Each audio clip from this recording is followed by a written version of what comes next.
perjalanan di match yang pertama antara grup hijau yang akan menghadapi grup kuning. Ini dia Rondo, selamat menyaksikan. Let's go! Kita hashtag Indopride dulu untuk Bigetron hari ini setelah RRQ kemarin. Balas dendam yang sangat baik sekali mereka untuk meloloskan, memastikan juga untuk menunggu BTR di babak Grand Final. Jadi let's go! Kunsha to Fongtun.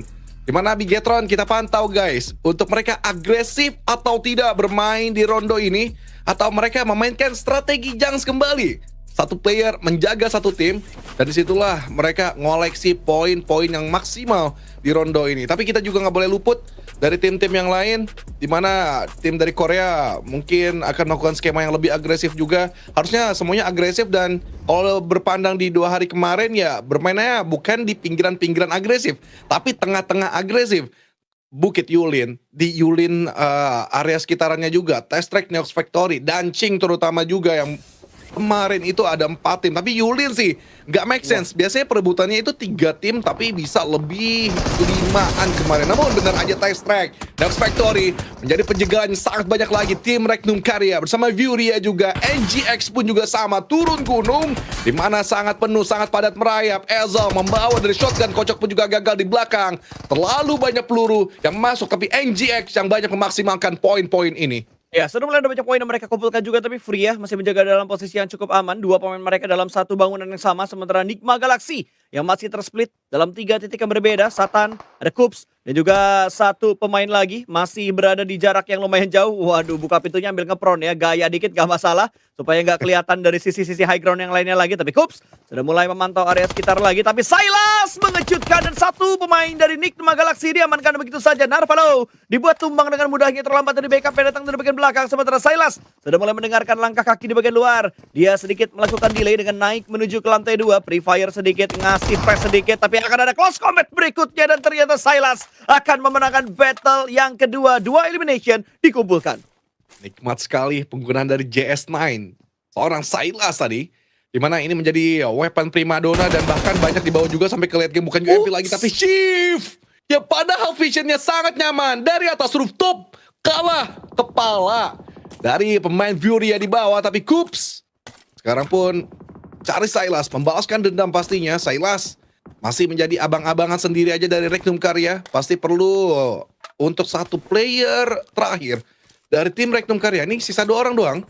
Satunya perlu menjaga Lilin untuk melakukan revive kembali kalau nanti Silas gagal di tangan dari Kups. Tapi Silas lihat satu trapping lagi, dan Kups menyadari betul bahwa shoulder pick TPP mood akhirnya sedikit-sedikit bisa mengintip dengan S12 kayaknya. Kups menggeser Regnum Karya. Gue bingung kenapa dia pakai shotgun sambil ngepron. Udah pasti bakal kalah movement cuy. Yes, Pede banget, pede cuy dia. Walaupun ngepron tapi masih bisa memberikan sedikit perlawanan, dan sebuah folding in shot dari Ajay untuk mendapatkan satu pemain yang ada di bagian dalam kali ini. Mendapatkan pun di poin yang pertama untuk Thunder. Jump shoot dari bagian atas, miss shot untuk semua sisi, tapi Ajay masih bisa memenangkan battle ini dengan sangat mudah. Satu buah granat akan coba dimasak, lempar tipis menuju ke arah pembatas, tapi sudah mulai ada perpindahan tempat dari serang Ajay. Close combat di bagian luar, tapi kali ini Ajay gagal untuk mendapatkan korban yang ketiga. Hanya bisa mendapatkan 2 pemain saja. Reload cepat dilakukan kali ini, tapi nggak banyak peluru di S12K-nya. Sementara Sing sudah mulai memberikan backup. Ajay bergerak menuju ke arah luar. Ada potensi dan waktu kalau misalkan Sing ingin memprioritaskan untuk melakukan revive, tapi sudah mulai ada press juga yang dilakukan di bagian luar. Terlihat satu buah pergerakan tadi untuk mendapatkan sebuah confirm elimination, mendapatkan seorang Ajay mengincar poin terlebih dahulu. Itu jujur keputusan yang bagus banget dari Tian Yue. Dia keluar daripada close combat kalah, end dulu biar dapat poin. Nice. Oke, dan ya ada satu aset tadi, Rezak muncul untuk di-recall kembali dari tim Bigetron. Berarti memainkan skema agresif juga, tapi belum tersorot oleh Pak Produser. Tapi Aurora top bermain sendiri, buy one get two. Haris tadi ke arah satu pemain lagi di K1, tarik mundur, ada following up juga, nggak coba molotov. Tapi bagaimana agresif weapon yang dia pegang, tahu jelas bahwa Sunan ada di sebelah kanan. Gila, top menyadari betul refleks yang dimainkan, tapi granat cicilan damage dari Sunan cukup lumayan. Membasahi sedikit, bercak-bercak HP bar di bawah, tapi top disengage. Agak sedikit melengos dari granat lanjutan Sunan. Sunan masih bisa melakukan revive ke arah belakang, tapi Zes masih belum aman. Top masih menggerutui. Balik walaupun smoke ada yang tebal sekali. Hitmark yang masuk ke badan dari Sunan. Trapping granat bakal dilemparkan. Top butuh bantuan. Kelihatan banget main sendiri, tapi Refus di belakang pun juga akhirnya membuat dari Top makin pede. Melakukan geprek pretelan ke arah depan. Ya, tapi gue suka banget sih sama yang dilakuin Aurora Gus itu udah bener-bener individual skill bagus banget dari kan? Top. Iya. 1 lawan 3 dikelapkan mudah, dan kali ini dengan sembrononya tadi Saulus berniat untuk bisa memberikan trademark berjika pemain dari arah tim EA atau Arena. Tapi hanya bisa mendapatkan 2 knockdown saja. Joker akan bisa diselamatkan. Ternike juga akan bisa di-revive kembali. Tidak ada korban jiwa di tim dari Arena. Hanya ada revive yang mereka lakukan kali ini. Lumayan, tabungan poin ya. 4 tanpa korban jiwa, recall masih maksimal ini berarti. Iya, tapi balik lagi ya, fight tadi di Yulin luar biasa banget. Top gak hanya mengandalkan refleks mata, Yap. tapi bagaimana kekuatan dari telinga juga untuk dia tahu bahwa ada suara step yang mengendap-endap di sebelah kanan yang harus diawasi juga. Awareness tingkat tinggi dimainkan secara individual, bukan secara teammates, tapi ya bisa menjadi blunder besar ketika nanti menjelang stage-stage terakhir. Itu yang menjadi satu PR besar untuk Aurora. Gimana menjaga kerjasama tim dengan baik dan gak asik sendiri. Walaupun kuat banget mereka bisa ngepretelin pemain-pemain lain. Namun kita harus move on ke arah dari Fury ya. Mereka sudah bergerak ke area sekitaran dari Jautin. So Easy yang berpindah dari tim DRX sebelumnya ke Nongshim Red Force. Terdeteksi dengan High Guards bahwa satu vehicle masuk ke dalam compound, menandakan ada kehidupan. Tentunya dari Fury ya, High Guards perlu call, bukan recall. Call bantuan teman-teman yang ngegerebek So Easy menjadi poin pertama mereka. Baru lihat-lihat aja. So Easy pun, jadi mungkin ada suara vehicle di luar, but So Easy gak ada peluru yang dikeluarkan. Dia juga menginformasikan temannya sekitar Jautin ada rotasi yang bergerak yuk. Ya, dan dia kayaknya bakal cuek bebek aja, mau ada beberapa kendaraan yang muter kayak selama dia di dalam compound, selama dia cover pick, angle-nya juga cukup aman.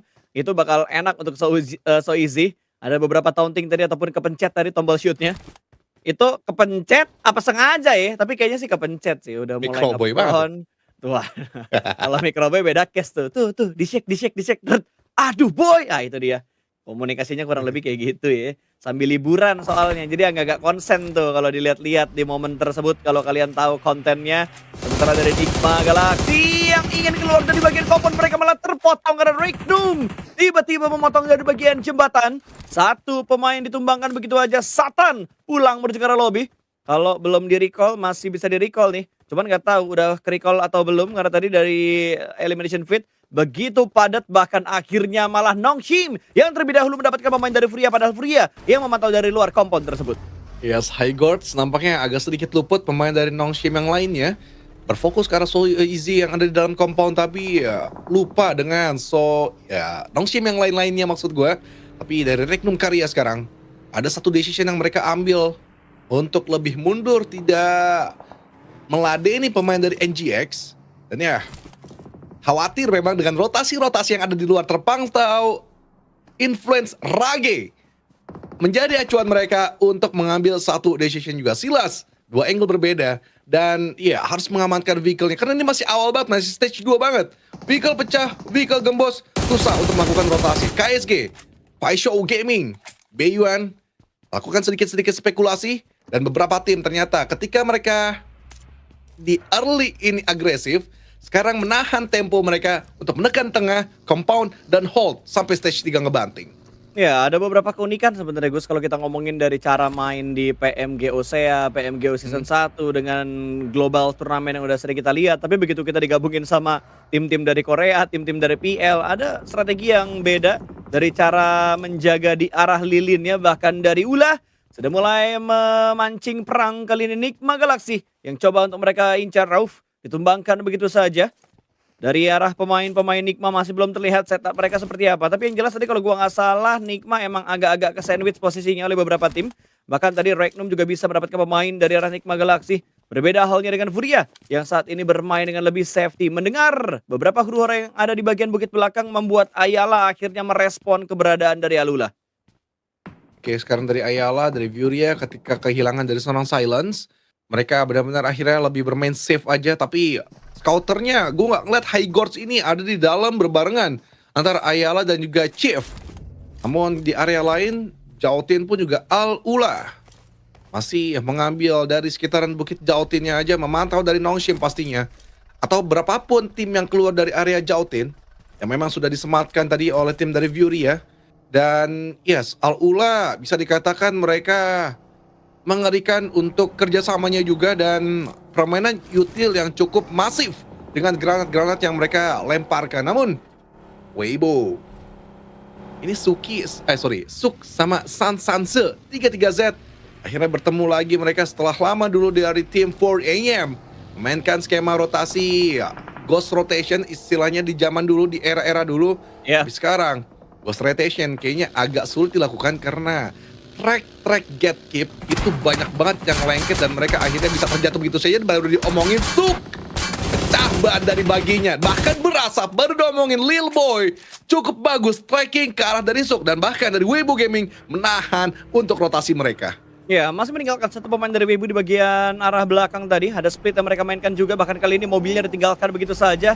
Hanya memaksimalkan 2 vehicle yang mereka punya untuk saat ini. Nikma cukup dekat dengan tim Weibo. Apakah akan langsung terkena happy birthday? Tapi melihat satu pemain yang tiba-tiba menyeberang, ini akan menjadi informasi yang penting untuk Weibo karena mereka akan mengincar menuju ke arah kompon ini. Suk sudah mulai berpindah menuju ke arah tempat yang lain lagi. Narvalo bahkan tugas untuk menjaga ke arah 2 pemain dari Weibo yang mendekat dalam kompon ini. Tapi satu buah spekulasi S12 saja masih belum bisa mendapatkan target menuju ke arah Weibo. Weibo pun masih bisa mendelay di arah bawah sana. Smoke langsung di pop up dengan cepat Narvalo untuk dijadikan wall smoke supaya dia bisa regroup kembali dengan Kubs yang ada di bagian belakang. Langsung menyeberang, nggak ada gerakan through the smoke yang dimainkan oleh Weibo karena memang mereka belum mendapatkan vision ke arah pemain dari Nikma. Bahkan Molotovnya masih belum menargetkan untuk cicilan damage-nya ke arah tim Nikma.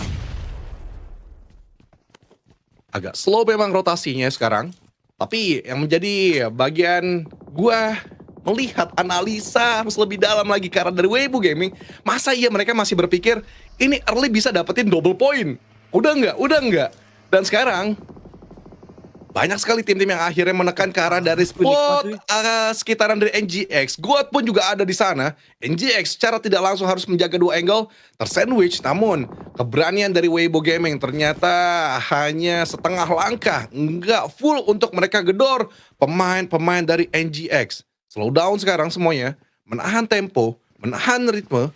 KSG sama, tapi mereka membagi ataupun membelah vision untuk ke area dari Furia-nya. Al-Ula tidak ada keberanian juga yang mereka mainkan layaknya dari Weibo.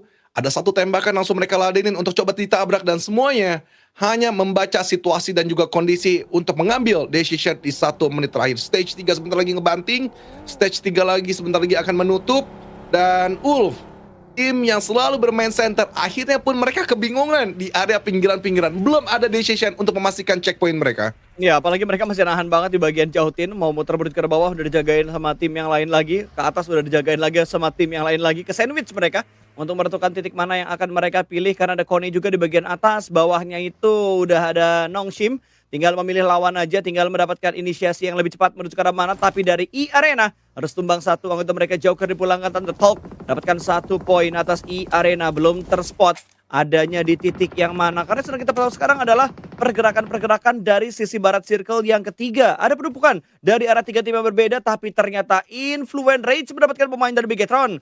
Gue udah sempat tadi ngelihat beberapa pemain Bigetron knock dan dipulangkan ke arah lobby, tapi kita masih belum ngelihat dengan jelas Ghost Battle-nya terjadi di bagian mana akhirnya terspot. Raizak bisa untuk diselamatkan harusnya, walaupun harus menuju ke titik yang lebih safety lagi karena sekarang udah masuk ke dalam DPS Blue Zone yang ketiga dan mereka belum safe di area play zone.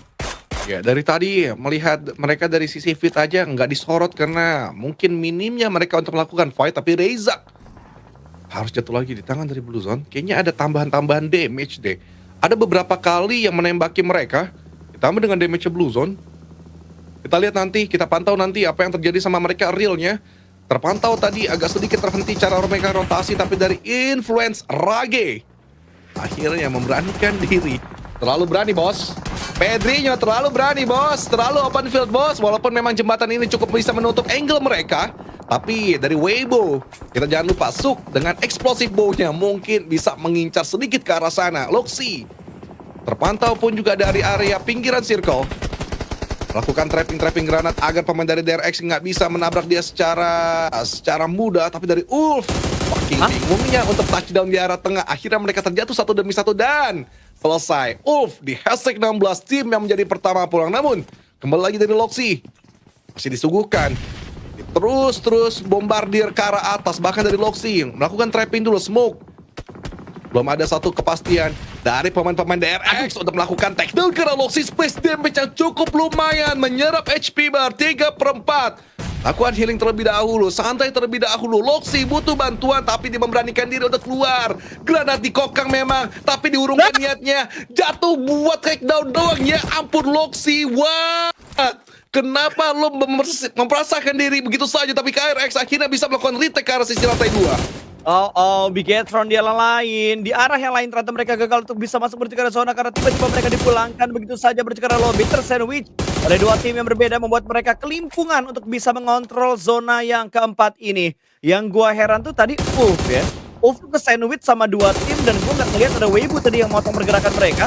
Karena yang gue lihat hanya Nongshim dan juga Kone. Tiba-tiba mereka malah pulang menuju ke arah lobby karena ketemuan sama tim Weibo. Sementara Arena Morman melakukan zoning out. Kone dibuat untuk keluar dari zona lagi dan harus merasakan DPS dari blue zone yang keempat. Dan Underdog menerima zoning out yang dilakukan oleh pemain-pemain dari tim Arena. Bahkan tadi satu pemain low health tapi masih belum mampu damage untuk bisa mendapatkan pemain yang kabur begitu saja. Passion dari Kone sudah dipulangkan ke arah lobby. Sementara Arena sedang mengejar ketertinggalan poin, ingin merapikan posisi mereka untuk safety dan bisa masuk ke babak grand final. Sudah ada berapa? 55 total poin yang mereka kumpulkan sejauh ini dengan 6 elimination yang sudah mereka collect di match yang pertama pada hari ini. Dan terus smoke-nya lagi dan lagi membuat mereka menambahkan pundi poin demi poin. Tapi kali ini mereka bakal berpindah target menuju ke pemain dari Furia Chief. Cukup low health dan Higorch masih melakukan delay sebelum mereka mengamankan tempat yang lebih aman karena Ayala sudah ada di tempat yang lebih dalam. Tapi ini fightnya chaos banget di semua sisi. Sudah mulai pada berperang. Masih ada pantauan dari seorang Crackshot di atas dari rumah ini melihat menuju ke arah Nongshim. Tapi masih belum bisa mendapatkan target untuk confirm elimination. Kontrol masih terus mereka lakukan dan ini dia tim yang sedari tadi perang masih belum kelihatan aksinya seperti apa. Tiba-tiba udah ada 10 elimination. Yes. Dan sekarang pun bakal mengacu ke arah stage 5 untuk mereka mengambil decision. Sayang banget dari Bigetron. Mereka tidak bisa ikut huru-hara yang terjadi di sini yang padat merayap untuk menambah poin dan ternyata ke arah kompon bawah, ke arah dari kompon EGX, sekarang dari Kuashou Gaming, mereka harus berputar otak menabrak dari tim Al-Ula. Mereka bakal berfokus ke gate keep atau mereka juga berfokus untuk masuk ke dalam circle aja, tapi Al-Ula gak ada sama sekali trapping ataupun tembakan yang diberikan ke arah dari Tianyu. Tianyu masih melakukan baiting di depan, berharap tiga temannya di belakang bisa memberikan tembakan balikan ke arah dari Al-Ula. Al-Ula masih nge-slow down aja. Al-Ula Klaus akhirnya masuk ke arah satu lengkungan, bisa di finishing dari seorang Beiyuan. Tianyu sangat menarik, sangat menggugah selera banget cara dia melakukan satu pancingan ke arah dari pemain-pemain dari Al-Ula. Cabut Yasir dan juga quick ke arah di sisi belakang. Berhasil Kuashou Gaming untuk secara perlahan mendekat ke arah dari pinggiran circle zone. Namun Furia tergeprek satu demi satu. Higors pemain terakhir yang harus diantar dari EA tim dari Thailand mendominasi dengan 10 total eliminasi. Ini dia Southeast Asia Pride kita yang berhasil mendapatkan 10 elimination. Mereka masih berempat juga, mereka benar-benar bisa memaksimalkan yang namanya recall di Rondo. Masih utuh berempat, kali ini bakal mengkontes menuju ke arah Kuashou Gaming yang ada di depan mereka. Joker sudah dikirimkan, tapi malah Joker yang terkena damage hitnya terlebih dahulu. Kenyu mencoba untuk memberikan backup dengan satu buah granat yang bakal dilemparkan, tapi masih belum bisa menghalau laju dari arah pemain-pemain Arena. Mereka cukup percaya diri untuk mendapatkan pemain-pemain dari Kuashou Gaming ini. Menarik mundur mobil, ditembak dari angle sebelah kiri. Turnike melakukan sebuah tracking, tapi Morman sayang sekali kehabisan peluru di AUK tadi, harus melakukan reload sehingga memberikan celah untuk Kuashou Gaming melakukan regroup ke tempat yang lebih safety lagi. Satu gunungan ini yang akan mereka maksimalkan, tapi PR mereka masih banyak untuk bergerak lagi masuk ke dalam zona. Kiranya dari Beiyuan juga memanfaatkan lengkungan yang dimainkan dari Al-Ula sebelumnya. Nunggu waktu 1,5 menit. Menggali dulu informasi. Sebelah kiri EA, sebelah kanan cukup lama lagi dari NGX. Kita tunggu bagaimana satu keputusan yang diambil dari tim KSG ini.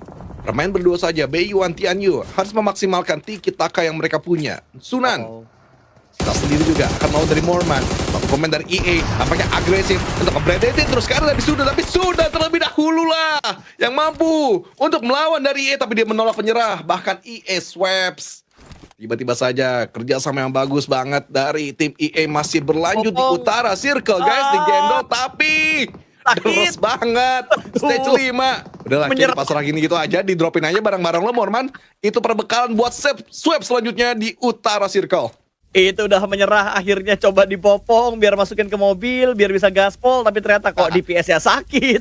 Akhirnya menyerah di drop untuk diletakkan begitu saja, hanya di bawah healing promnya saja supaya bisa masuk menuju ke zona. Tapi Alula siap untuk merespon kedatangan dari pemain-pemain Arena karena tadi mereka sudah mendengarkan perang yang terjadi di bagian belakang sana. Bahkan Swap menjadi santapan lezat untuk seorang Beiyuan.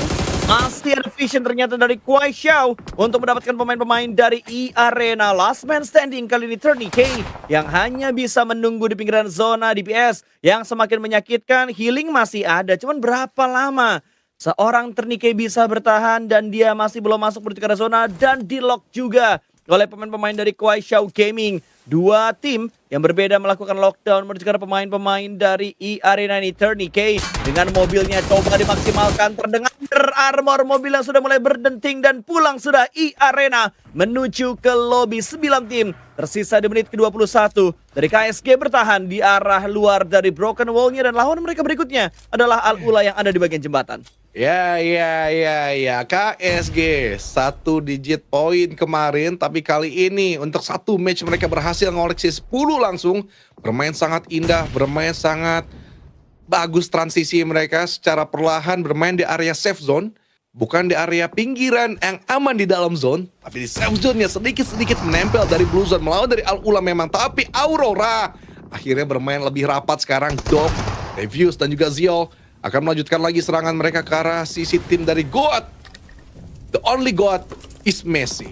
The only God is Messi. Mentang-mentang Messi, lagi bos. battle untuk top skor di Piala Dunia 2026 sekarang. Bareng sama Bapak kan dia lagi balap-balapan buat jadi top skor untuk sementara ini.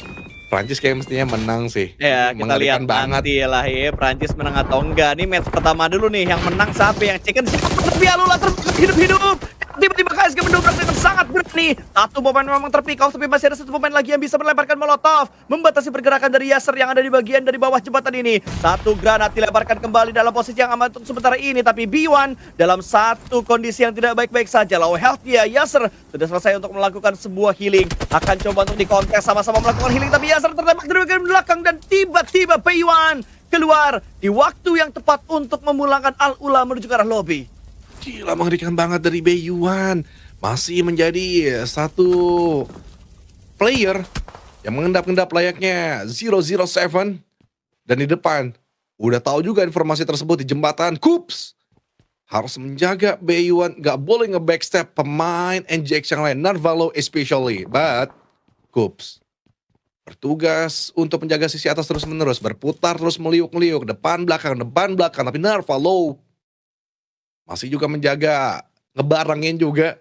Mungkin barangkali dari Beiyuan bisa mengendap tipis-tipis ke arah dari Broken Wall sambil melakukan recall ke arah cover flare-nya. Cover flare jadi satu penutup untuk menutup angle dari Narvalo di bawah, tapi WBG bye dapat tim dog dari area timur circle. Ini mestinya menjadi pantauan untuk tim Goat. Mereka melakukan rotasi ke depan sambil membaca feed, memastikan dari Aurora tidak bisa melakukan tembakan mengarah mereka, sambil WBG terus membayang-bayangi dari tim Aurora. Bye. Sadar juga, satu player terakhir yang harus dihabisi dari area jembatan Bini from KRX agak kebingungan untuk dia mendekat ke arah compound, nempelin Weibo Gaming. Bisa nggak dia selamat nih? Karena KRX sudah mulai mendekat, semakin sedikit untuk bisa lolos. Kalau gini ceritanya, chance dia lolosnya udah pasti bakal sedikit banget. Maksud gua lolos dari jembatannya ya, karena udah jagain sama Weibo, udah di marking juga sama seorang Bai tadi. Akan sangat sulit untuk pemain KRX bisa langsung lewat lowong tanpa adanya gangguan-gangguan tembakan yang datang dari seorang Bai. Agak hening setelah kita melihat adanya huru-hara hiri-huru yang terjadi dari tadi, tapi saat ini kondisi agak-agak hening.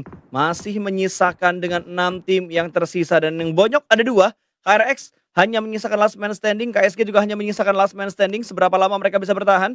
hanya tinggal menunggu waktu saja. Tapi God masih ada 4 pemain mereka bermain di celah-celah dari 2 tebing yang begitu tinggi. Tapi nggak bisa mereka menahan lama lagi di sini karena mereka harus bergerak masuk ke zona. Sambil memantau pergerakan dari top, Aurora terpotong. 1 target diincar oleh pemain-pemain dari God, namun masih belum bisa mendapatkan knockdown karena pemain dari Aurora kali ini. Force mulai memberikan tekanan ke arah depan, akan coba memberikan press yang lebih dalam lagi menuju ke arah tim Aurora, tapi terlalu banyak putaran yang dilakukan oleh Force membuat dia bingung. Tabrak gaming pun gagal. Ada shotgun yang bakal dimainkan dan touchdown Force, tapi langsung diamankan begitu saja. Refus berhasil mendapatkan 1 walaupun bye. Di luar fight ini ada Weibo yang tiba-tiba menjadi third party dan mendapatkan pemain-pemain dari God dan juga Aurora. Malah dua-duanya bonyok oleh tim Weibo. Yes, luar biasa banget bagaimana pergerakan dari God. Mereka tahu dari Weibo Gaming pun juga lagi terbelah angle mereka, fokus mereka, dan ini adalah momentum mereka untuk coba masuk ke dalam circle adalah membuat granat by What K2.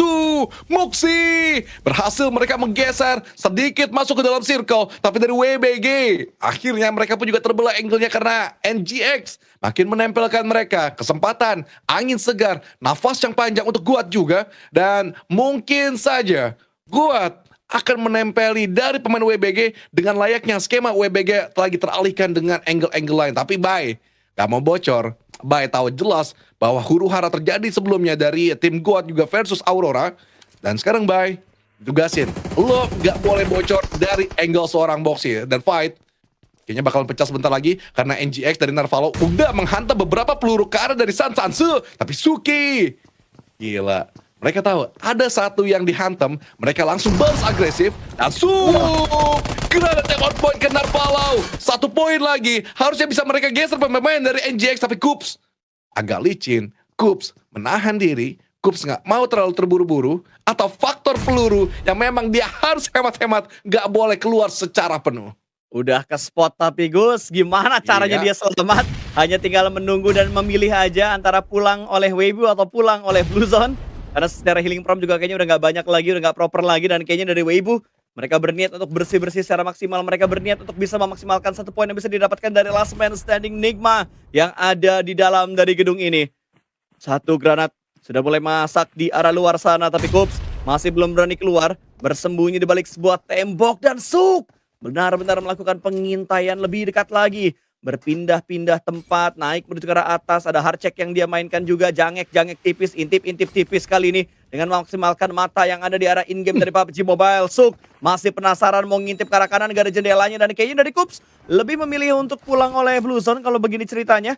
Udah mulai terkikis, DPS sudah mulai masuk, tapi Kups sempat untuk bisa mendapatkan 1 buah knockdown. Dia mencuri 1 elimination ke arah tim Weibo. Terus juga Dece sama Playzone lagi. Iya. Itu nggak dapat, nggak bisa dimakan oleh pemain dari WBG. Ya ampun, Kups mengejutkan ke arah Suk. Dan apes untuk Weibo Gaming, terlalu fokus memang ke arah sana, tapi mau nggak mau memang Kups harus dihabisin. Kalau nggak bakal menjadi duri dalam daging. Tapi Bini ini sama-sama duri dalam daging semuanya. Dari KRX juga, dari Goat juga, Moxie di sebelah kiri. Weibo Gaming puyeng ya, perkara sisa satu ada di outer. Semua fokus mereka akhirnya terpecah belah dan akhirnya bolong untuk mereka jaga dari 1-2 compound yang mereka punya. Bye. Masih belum tahu sebenarnya informasi dari Bini itu ada di mana. Dari tadi pun juga menunggu bala bantuan untuk mereka berfokus ataupun berkomitmen melakukan assist.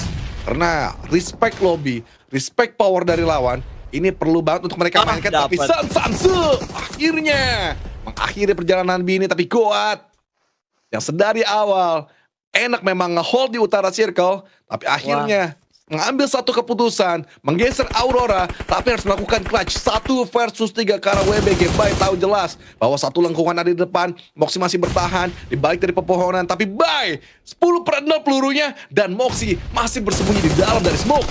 Itu dia nongol. Moxie hanya bisa mendapatkan 1 knockdown menuju ke arah Bay, tapi Chicken Dinner tetap bisa diamankan oleh Weibo Gaming di match yang pertama ini. What a play, kesabaran dan kontrol penuh yang dilakukan oleh Weibo membuahkan hasil yang sangat-sangat memuaskan.